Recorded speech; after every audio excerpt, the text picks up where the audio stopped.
saya Hana Sari, mahasiswi IAIN Bone, Fakultas Ekonomi dan Bisnis Islam.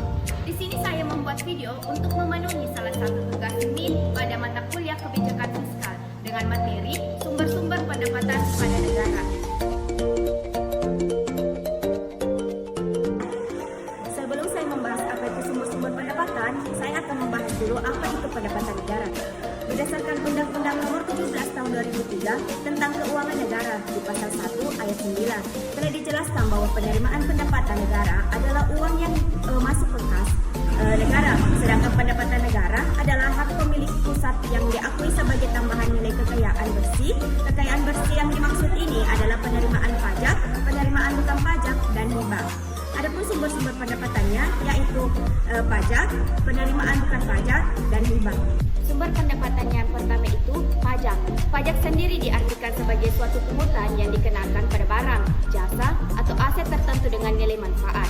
Di Indonesia terdapat dua pihak yang berwenang untuk melakukan pungutan pajak, yaitu pemerintah pusat dan daerah. Adapun jenis-jenis pajak yaitu pendapatan PPh, pendapatan PPN, pendapatan cukai, pendapatan bea masuk dan keluar, pendapatan PBB, dan pendapatan pajak lainnya. Sumber pendapatan yang kedua adalah penerimaan negara bukan pajak. Penerimaan negara bukan pajak merupakan pendapatan yang berasal dari objek non-pajak. Menurut Undang-Undang Nomor 9 Tahun 2018, PNBP adalah sumber pendapatan negara dari individu atau badan tertentu yang memperoleh pemanfaatan langsung maupun tidak langsung atas pemanfaatan sumber daya.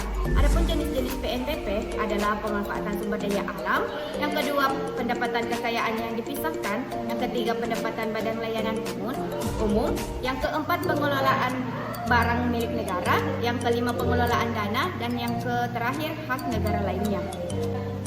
Sumber pendapatan yang ketiga yaitu hibah. Meskipun tergolong dalam penghasilan non-pajak, hibah terhitung sebagai penerimaan di luar PNBP. Oleh karena itu, hibah diklasifikasikan dalam kelompok berbeda dan memiliki aturan tersendiri. Di Indonesia, hibah diatur dalam Peraturan Pemerintah Nomor 10 Tahun 2011. Dalam aturan tersebut, hibah diartikan sebagai penerimaan negara dalam bentuk devisa yang dirupiahkan, rupiah, barang, jasa, dan atau surat berharga dari dalam maupun luar negeri. Hibah bertujuan untuk mendukung program pembangunan nasional. Adapun jenis-jenis hibah